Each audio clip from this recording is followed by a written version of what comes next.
Good morning friends. सो आज का हमारा टॉपिक है प्रोस्टेट कैंसर। इसमें हम लोग प्रोस्टेट कैंसर का एक छोटा सा ओवरव्यू लेंगे। उसके बाद हम लोग ट्रीटमेंट की तरफ ज़्यादा ध्यान देंगे। चलो देखते हैं कि है क्या। प्रोस्टेट कैंसर है ना, मोस्ट कॉमन टाइप का कैंसर है इन अ मेल, सही है। और ये इसकी जो मेन मतलब the main androgen in the body are testosterone and the dihydrotestosterone, सही है। ये दो तरह के हार्मोन्स हैं जो मेल बॉडी में ना ज़्यादा अमाउंट में पाए जाते हैं। और ये क्या करते हैं, फ्यूल देने का क्या काम करते हैं प्रोस्टेट कैंसर सेल को। क्या है कि प्रोस्टेट कैंसर है ना, वो हो गया, सही है। उसके बाद उसको फ्यूल मतलब ज़्यादा एक्सजरेट करने वाले जो है ना, वो क्या है, ये दो तरह के हार्मोन्स है। हमें पता है ये नॉर्मली मेल बॉडी में प्रोड्यूस भी होते हैं, लेकिन क्या है, अगर कैंसर सेल में ये ज़्यादा हो रहे हैं ना, अगर प्रोड्यूस हो रहे हैं, तो वो क्या करेंगे, फ्यूलिंग का काम करेंगे।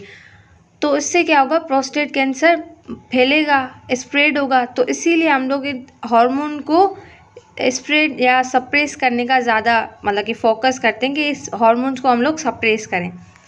चलें आगे देखते हैं। अब प्रोस्टेट कैंसर है ना, उसके symptoms I just include 5 of this जो मुझे इम्पॉर्टेंट लगे। क्या है, जब यूरिनेशन है ना, उसमें ज़्यादा प्रॉब्लम होगी, फ्रीक्वेंट यूरिनेशन होगी, डिफ़िकल्टी होगी स्टॉप और स्टार्ट करने में यूरिनेशन, और जो है ना सडन इरेक्टाइल डिसफंक्शनिंग होगी, और जो यूरिन है ना उसमें ब्लड आ रहा है। और दूसरा, जब यूरिनेशन के ड्यूरिंग क्या हो रहा है, पेनफुल और है ना बर्निंग सेंसेशन आ रही है। ये 5 मेन ऐसे हैं जिसमें है ना मतलब कि एक इंडिकेटर है, ये सिम्टम्स है कि मे बी प्रोस्टेट कैंसर हो। इट्स नॉट ऑब्वियस कि जिसको ये सारे सिम्टम्स है उसे कैंसर है, नहीं, उसे कोई और भी यूरिनरी प्रॉब्लम हो सकती है। लेकिन मतलब कि कॉमन से सिम्टम्स है, क्योंकि जो प्रोस्टेट है ना वो थोड़ा मिलता जुलता है किससे, अगर हम बात करें सिम्टम्स के लिहाज से, तो वो यूरिनरी प्रॉब्लम से मिलता जुलता है। तो हम लोग उसके लिए फिर अलग से स्क्रीनिंग करवाएंगे। डायग्नोसिस में हम लोग स्क्रीनिंग करवाते हैं, जिसमें हम लोग PSA जो ब्लड टेस्ट है ना वो करवाते हैं। उसमें क्या होता है, प्रोस्टेट स्पेसिफिक एंटीजन, इसका टेस्ट करवाते हैं। अगर ये पॉजिटिव आएगा तो ये है कि कैंसर है, लेकिन ये स्टेजेस नहीं बताएगा कि कैंसर की कौन सी स्टेज है। उसके बाद जो सेकंड है ना, वो है बायोप्सी। बायोप्सी में क्या करेंगे हम लोग है ना, जो प्रोस्टेट है ना उसका थोड़ा मतलब कि पार्ट लेंगे बायोप्सी से, फिर उसको एग्जामिन करेंगे, उससे पता चल जाएगा कैंसर है या नहीं। अल्ट्रासाउंड करवाएंगे और MRI करवाते हैं। अब आ जाते हैं पैथोफिजियोलॉजी। क्या होता है, नॉर्मल प्रोस्टेट एपिथेलियल, सही है। उसके बाद क्या होगा, कोई भी इन्फ्लेमेशन होगी या एट्रोफी हो जाएगी, इन्फ्लेमेशन और एट्रोफी हो जाएगी। उसके बाद क्या होगा, जो प्रोस्टेट है ना, इंट्रा एपिथेलियल नियोप्लास वो बन जाएगा, मतलब जैसे नियोप्लास बन गया। उसके बाद क्या होगा, लोकलाइज्ड कैंसर में कन्वर्ट होगा। फिर लोकलाइज्ड कैंसर है ना, वो मेटास्टैटिक प्रोस्टेट कैंसर में भी कन्वर्ट हो सकता है। उसके बाद क्या होगा, एंड्रोजन इंडिपेंडेंट कैंसर, मतलब जो कि एंड्रोजन पे डिपेंड नहीं करता, मतलब उसमें हार्मोनल थेरेपी फिर काम नहीं करेगी, जिसमें एंड्रोजन की कोई मतलब कि काम नहीं होगा। अब क्या होता है, जो प्रोस्टेट कैंसर है ना वो इतना जल्दी फैलता नहीं है, बहुत ही स्लोली फैलता है। लेकिन एक्सेप्शन डू एग्जिस्ट, मतलब ज़्यादा एग्जेजरेट करने वाले फैक्टर्स होंगे तो वो ज़्यादा मतलब जल्दी फैलेगा, एग्रेसिव हो जाएगा, लेकिन ये बहुत ही स्लो फैलता है। उसके बाद आ जाते हैं इसकी स्टेजेस की तरफ। स्टेजेस की तरफ हमें पता है, जब हम लोग स्टेजेस देते हैं तो एक सिस्टम यूज़ करते हैं हम लोग, जिसे बोलते हैं TNM सिस्टम। TNM सिस्टम में क्या होगा, अगर हम इस सिस्टम को ब्रेक करके बात करते हैं, T से मतलब ट्यूमर साइज और लोकेशन, कहाँ ट्यूमर है और कितना है, उसका साइज़ कितना है। और N से हम लोग देखते हैं कि वो ट्यूमर है ना वो स्प्रेड तो नहीं और टू द लिम्फ नोड, जो कि उस रीजन में लिम्फ नोड से वहाँ पे स्प्रेड तो नहीं हुआ। और उसके बाद M से मतलब है मेटास्टेसिस, मतलब वो कहीं और फैला तो नहीं, स्प्रेड तो नहीं हुआ। तो हम लोग स्टेजिंग की बात करते हैं, अगर T1 स्टेज पे तो मतलब इंसिडेंशियल है, मतलब वो डिटेक्टेबल नहीं है अगर अल्ट्रासाउंड करवाते हैं वगैरह। अगर T2 की बात करते हैं तो कैंसर है लेकिन लोकलाइज्ड है और कन्फाइंड है, उसी जगह पे कन्फाइंड है, फैल नहीं रहा। उसके बाद है T3 का मतलब है लोकलाइज है लेकिन एक्सटेंसिव है, मतलब वो लोकली वहाँ पे फैल रहा है। उसके बाद है T4 से क्या होगा, मतलब जो कैंसर है ना वो मतलब कि इन्वेसिव है, मतलब फैल रहा है टू द नेबर ऑर्गन्स, मतलब जो उसके पास ऑर्गन्स होंगे ना उसमें फैल रहा है। अब आ जाते हैं N से मैंने कहा था कि ना वो लिम्फ नोड की तरफ जा रहा है या नहीं। अगर N0 है तो कोई भी जो रीजनल उसके सामने जो लिम्फ नोड्स होंगे ना उसमें कोई मेटास्टेसिस नहीं आएगी। लेकिन अगर N1 है, N1 का मतलब है एक सिंगल जो रीजनल लिम्फ नोड है ना उसमें वो फैला है, लेकिन उसका साइज़ ना बहुत ही छोटा है, मतलब 2 सेंटीमीटर से भी कम है। और अगर हम N2 की बात करें तो उसका साइज़ क्या होगा, वो भी फैला है रीजनल में, लेकिन उसका साइज़ 2 से बड़ा होगा और 5 से छोटा होगा। और अगर N3 की बात करते हैं ना, N3 में क्या होगा, 5 से उसका साइज़ बड़ा होगा, लार्ज होगा। तो ये हो गई N लिम्फ नोड की तरफ। उसके बाद आ जाते हैं मेटास्टेसिस। अगर M नोट है तो इसका मतलब है नो डिस्टिंग्विश मेटास्टेसिस, मतलब अभी तक फैला नहीं है वो। लेकिन अगर M1 है तो मतलब वो फैला है, सही है। और M1 है ना उसके भी टाइप्स हैं A B C। अगर A है उसका मतलब है नॉन रीजनल लिम्फ नोड्स, मतलब नॉन रीजनल मतलब सिर्फ उस रीजन में नहीं, उसके अलावा जो लिम्फ नोड है ना उस पर भी फैला है। उसके बाद अगर B की बात करते हैं तो B4 बोन, और वो B से हम लोग याद करें तो उससे हमें बोन में मेटास्टेसिस हुई है अगर M1B की बात करें। और M1C की बात करें ना तो दूसरे साइड, सिर्फ बोन नहीं दूसरी भी ऑर्गन से वहाँ पे भी फैल सकता है। तो ये सारी स्टेजिंग का है कि कौन सा स्टेज हम लोग कैंसर को देंगे।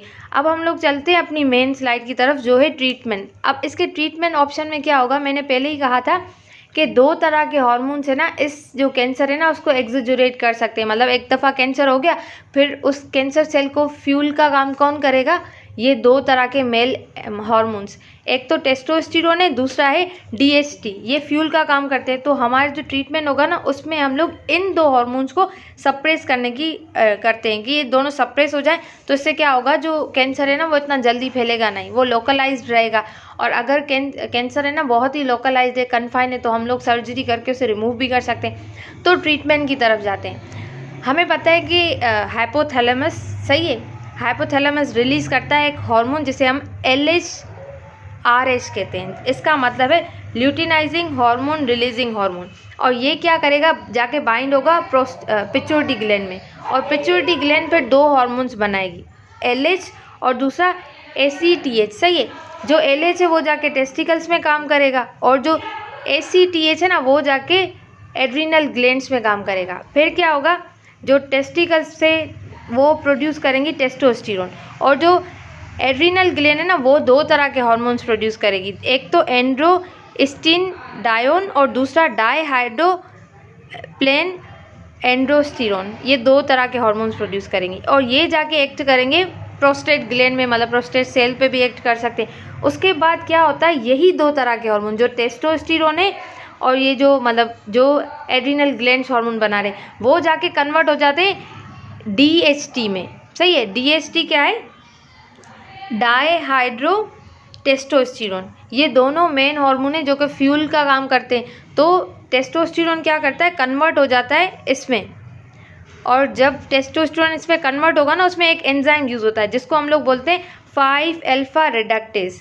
ये रहा एंजाइम, ये क्या करेगा, टेस्टोस्टेरोन को कन्वर्ट करेगा DHT में। उसके बाद क्या होगा, ये दोनों टेस्टोस्टेरोन है और DHT हमें पता है हमें इन दोनों को सप्रेस करना है।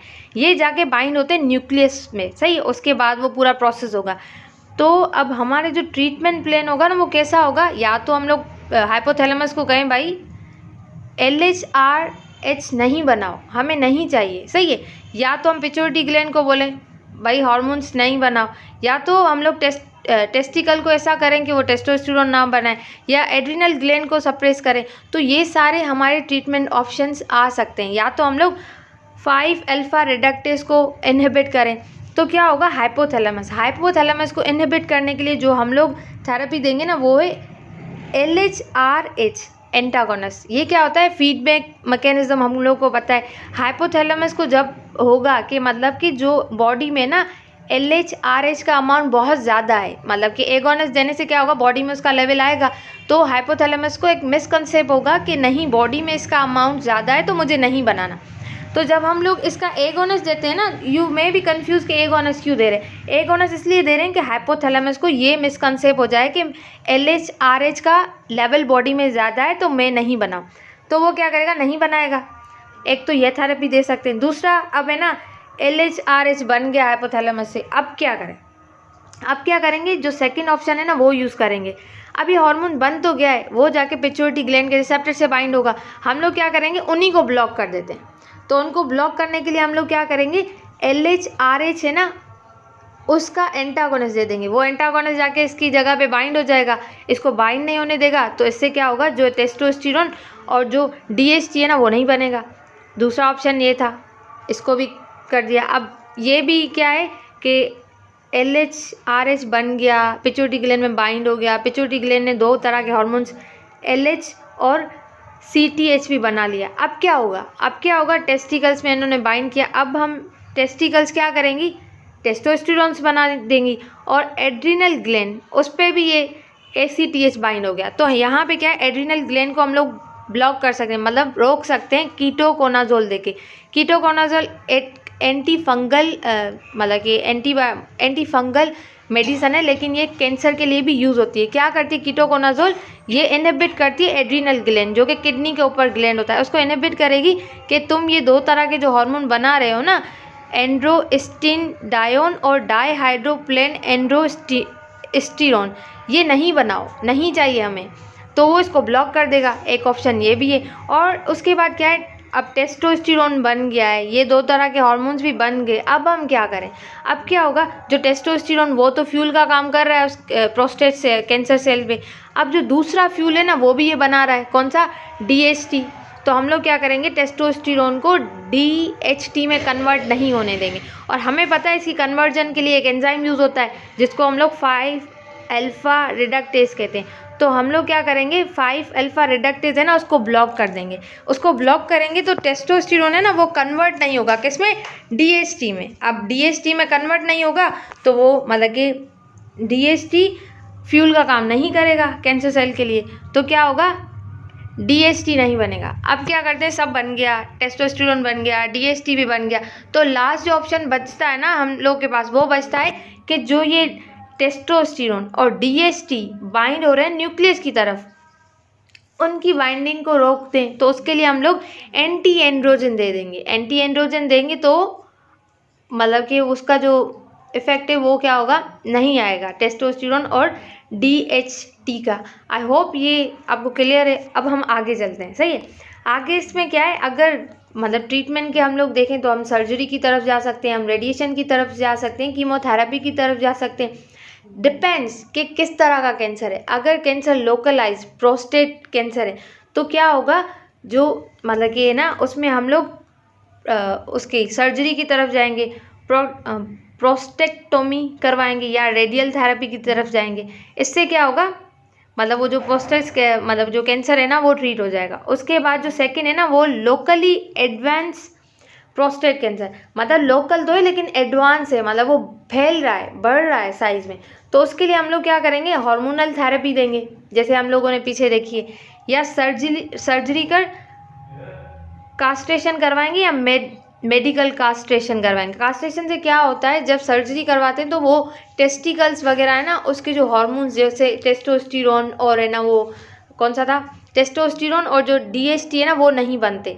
तो इससे क्या होता है, जब ये हार्मोन्स नहीं बनते ना, अगर हम मेडिसिन देते हैं वो हार्मोन्स नहीं बनने, जैसे हम लोगों ने पीछे ट्रीटमेंट देखा था, अगर वो हार्मोन्स नहीं बनते तो इससे क्या होगा, जो टेस्टिकल्स है ना वो श्रिंक हो जाती हैं।